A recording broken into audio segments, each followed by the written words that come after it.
If you've ever found yourself approaching your day in a fairly routine fashion, where your behavior and activities allow you to keep stress at bay, there's a sense of control and safety that you tend to lean into. This space that you operate in may be helpful at times to keep you in an anxiety-free state. Regardless of what this actually looks like in your case, getting trapped in your comfort zone usually means that you stop advancing, at first professionally and then personally, because of your aversion to doing new things. But what happens when you wake up one morning and you realize that you aren't making the real personal growth that you feel you need to? I've been meaning to make this video for a while now because there have been phases in my life where I felt deeply unfulfilled because I wasn't growing in the way that I wanted to. I wasn't able to face the fact that in order to find your purpose, you have to expose yourself to challenges that you can learn from and become better at dealing with. This manifests itself on a micro level with you first saying no to new possibilities instead of walking through the door that a new opportunity presents. On a macro level, this can be a deep-rooted dissatisfaction with your life due to unrealized potential and purpose. One of the things that I've done recently is attempt to take cold showers more frequently because the idea of it makes me uncomfortable.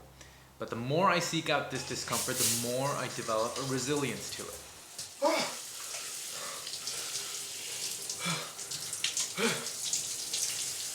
It's not fun. You don't have to do it. But attempting to step out of your comfort zone is necessary so that you can reach your zone of growth in order to become the person that you want to be. Now, before you reach your growth zone, there are a few other steps that are worth highlighting. Once you've made the decision to leave your comfort zone, you will stumble upon a decent amount of uncertainty and fear. This is called the fear zone. In the fear zone, you will find it challenging to maintain your self-confidence. You tend to listen to outside opinions a lot more than you normally do, and they can weigh you down if they're not always positive. It might even be tempting for you to find excuses and tell yourself that whatever you're doing is not worth the effort. But it is at this point where you have to realize more than ever that failure and doubt will serve as your stepping stones to success. The fear zone is the hardest part, and it can last for a little while. But with some perseverance, you will be able to make it through it and then move on to the learning zone. The learning zone is where you begin to develop a greater awareness of the opportunities around you. You start to understand that challenges are part of the process, and the skills that you are acquiring will make you better equipped to deal with them. This is the part where you start to gain clarity on whether the changes that you are making have brought you a greater sense of fulfillment. As you progress through the learning zone, your old fears and concerns about leaving the comfort zone start to wither away because your comfort zone has now been expanded. By continuing to push through challenges and developing newer skills that previously seemed daunting to you, you ultimately approach the growth zone. You will know that you've reached the growth zone once you've conquered the objectives that you set out for yourself. This will be reflected in a newfound self-confidence with regard to what you can achieve when you step out of your comfort zone and you set out to achieve goals that initially daunted you. Trying new things is difficult. If it weren't, breaking out of your comfort zone would be easy and we do it all the time.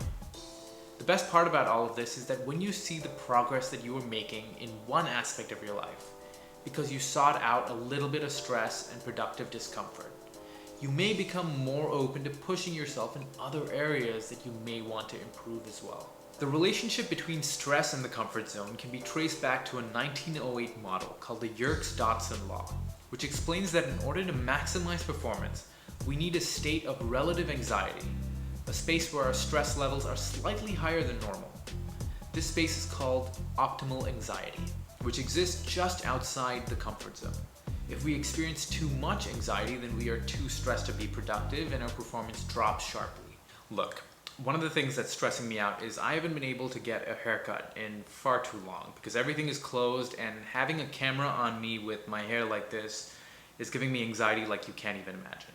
But make no mistake that staying in your comfort zone can give you the consistent, steady performance that you've been experiencing for some time.